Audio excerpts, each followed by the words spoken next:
बिस्मिल्लाहिर्रहमानिर्रहीम रब्बिशरह ली सदरी वयस्सिर ली अमरी वाहलुल उक़दतम मिन लिसानी यफ़क़हू क़ौली रब्बि ज़िदनी इल्मा।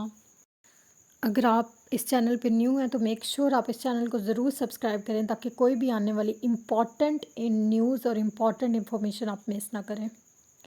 पिछली डिटेल में मैंने फ़िज़िक्स से रिलेटेड वीडियो बनाई है कि आप कैसे फ़िज़िक्स में 56 आउट ऑफ 56 मार्क्स गेन कर सकते हैं, जिसमें टॉपर्स के सीक्रेट्स हैं। और मैंने बहुत रिसर्च के बाद बहुत ही इम्पॉर्टेंट टिप्स एंड सीक्रेट्स आपके साथ शेयर किए हैं।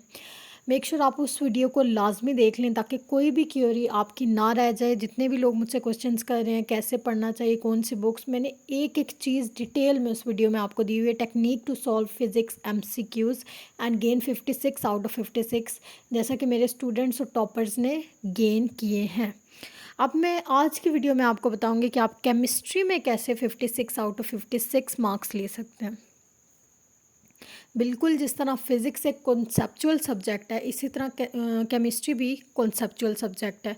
बायोलॉजी को आप बायोलॉजी का रट्टा भी लगाया जा सकता है और बायोलॉजी को आप बुक से पढ़ के इजीली MCQs उसके सॉल्व किए जा सकते हैं।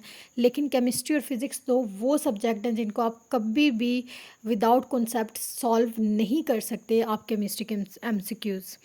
उसी से रिलेटेड मैंने आपसे टिप्स, सीक्रेट्स और जो टॉपर्स ने जिन टिप्स और सीक्रेट्स को फॉलो किया वो मैं आपको बताऊंगी। सबसे पहले हम देखते हैं केमिस्ट्री के टोटल MCQs कितने हैं। केमिस्ट्री के हैं जी टोटल MCQs 56।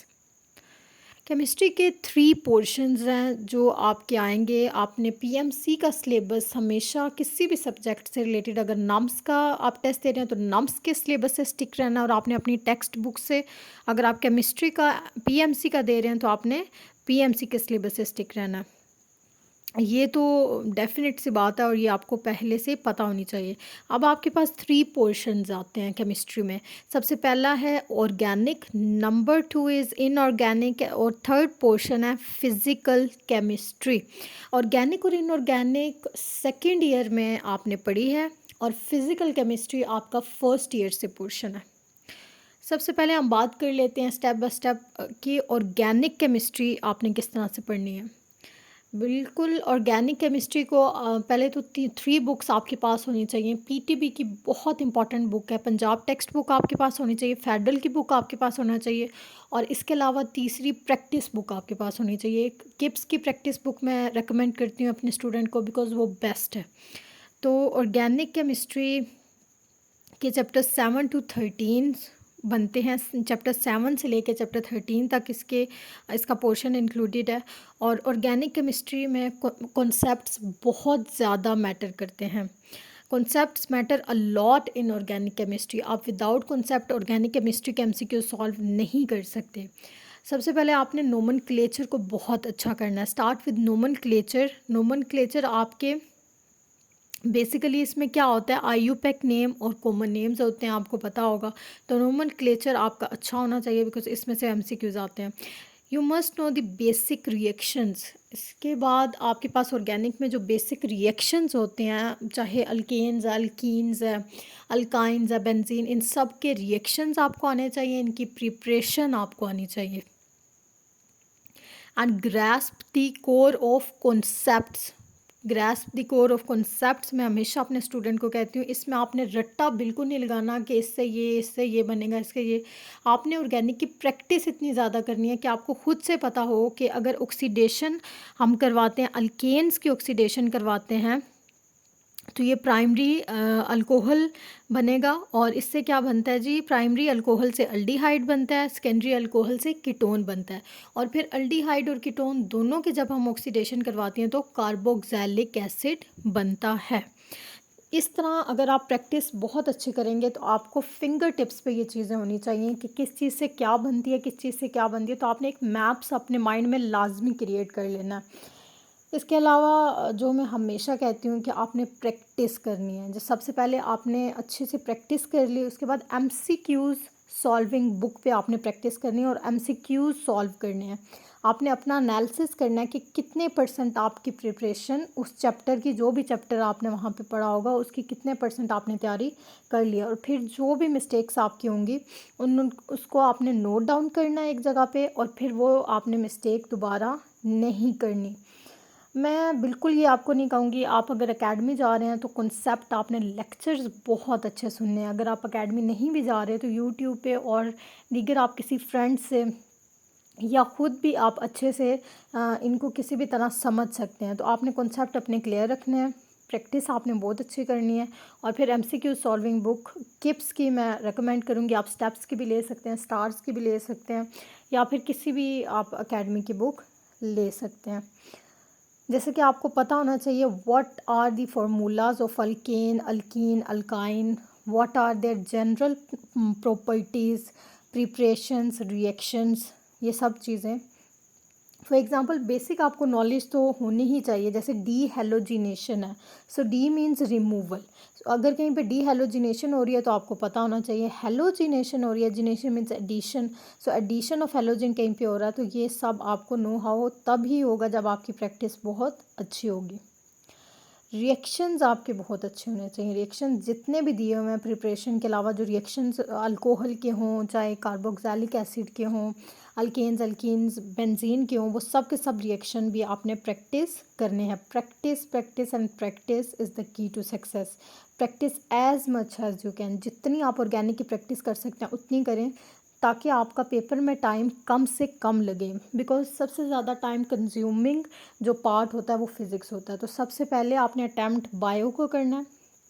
ऑलमोस्ट बायो के एमसीक्यू ज़्यादा होते हैं लेकिन जल्दी अटैम्प्ट किए जा सकते हैं, क्योंकि वो बिल्कुल बुक से डिटो कॉपी भी दिए होते हैं। सो बायोलॉजी इतना मुश्किल टास्क नहीं होता जब हम पेपर में बैठते हैं।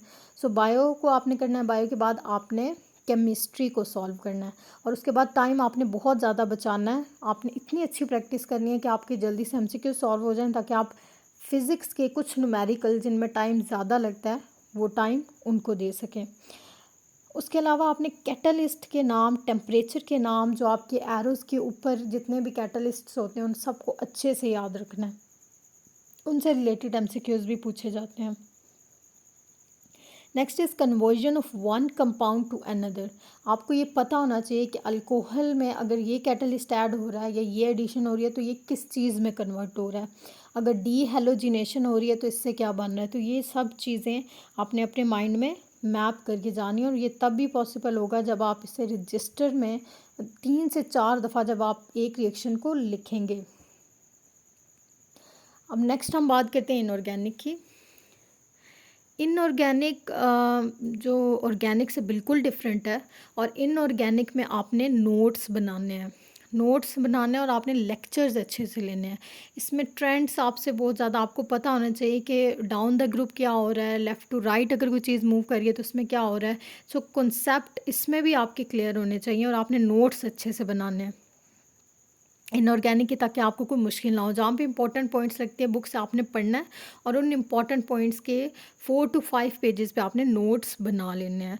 और जितने भी आप अगर एकेडमी जाते हैं तो वहाँ पे लेक्चर्स आपने बहुत अच्छे इनऑर्गेनिक के लेने हैं, ताकि आपके पॉइंट्स क्लियर हों। इनऑर्गेनिक इतने मुश्किल नहीं पूछे जाते। लास्ट टाइम 2020 में टोटल 6 MCQs आए थे, बट ऑफ कोर्स आपको आनी चाहिए इनऑर्गेनिक।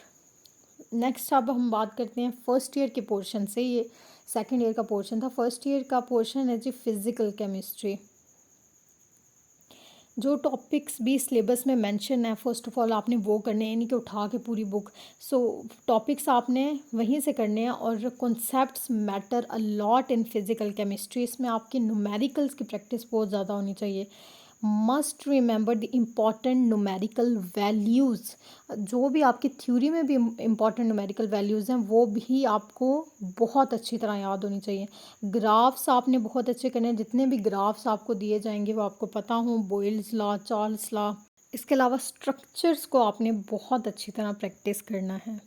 न्यूमेरिकल आपने फ़िज़िकल केमिस्ट्री से न्यूमेरिकल्स और फार्मूलाज ये आपको बहुत अच्छे आने चाहिए। और साइड में अगर आपके बहुत बड़े बड़े टेबल्स दिए हुए हैं तो वो आप स्किप कर सकते हैं, वो आपको करने की बिल्कुल भी ज़रूरत नहीं है।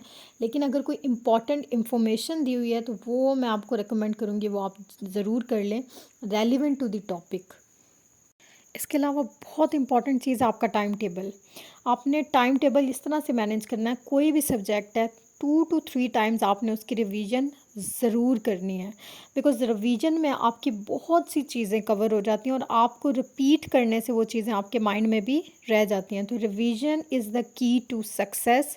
एक प्रैक्टिस और दूसरा रिवीजन, ये आपने बहुत ज़्यादा करनी है। रिवीजन आपने 2 टू 3 टाइम्स करनी है, इसके अलावा एक टॉपिक को आपने 3 टाइम्स रीड मस्ट करना है। अटेम्प्ट कैसे करना है मैं आपको बता देती हूँ। सबसे पहले मैंने जैसे कि आपको बताया बायो आपने करना है, उसके बाद आपने केमिस्ट्री, फिर फिज़िक्स और इंग्लिश के एमसीक्यूज़ सॉल्व करने हैं। बायो में पहले अटेम्प्ट में आपने जितने भी इजी एमसीक्यूज़ हैं, बायो, केमिस्ट्री, फिज़िक्स में, इंग्लिश में, सब की बात कर रही हूँ, जितने भी इजी एमसीक्यूज़ हैं सबसे पहले आपने वो सॉल्व करने हैं। इजी एमसीक्यू जब आप सॉल्व कर लेंगे, उसके बाद आपने वो एमसीक्यू सॉल्व करने हैं जिनमें आपको लगता है कि आप कर सकते हैं या सिर्फ थोड़ी सी कन्फ्यूजन आपको हो रही है। तो आपने वो एमसीक्यूज़ सॉल्व कर लेने हैं और फिर मुश्किल एमसीक्यू आपने सबसे एंड पे करने हैं। बिकॉज़ आप याद रखें कि अगर एक मुश्किल एमसीक्यू तो उसका स्टेटमेंट, उसके फिगर की वजह से आप बहुत ज़्यादा टाइम उस पे वेस्ट कर देंगे। बच्चों का ये बहुत ज़्यादा प्रॉब्लम आता है टाइम वेस्टिंग का, तो ये आपने बिल्कुल नहीं करना। मार्क्स उस एमसीक्यूज़ का सिर्फ एक ही है, लेकिन वो भी बहुत इम्पोर्टेंस रखता है। आपने उसको एंड पे इसलिए करना है कि बाकी बहुत से एमसीक्यूज़ आप अच्छे से अटेम्प्ट कर लें। तो मुश्किल एमसीक्यूज़ आपने सबसे एंड पे अटेम्प्ट करने हैं। स्टडी मटेरियल की बात करें तो फ़र्स्ट ऑफ़ ऑल आपने stick to your FSC text book. Text book के अलावा कोई भी आपने इधर-उधर से बुक्स नहीं लेनी, जस्ट आपके पास टेक्स्ट बुक होनी चाहिए, because time is very limited और आपने बहुत ज़्यादा अच्छी तैयारी करनी है, उसकी रिवीजन करनी है, प्रैक्टिस करनी है।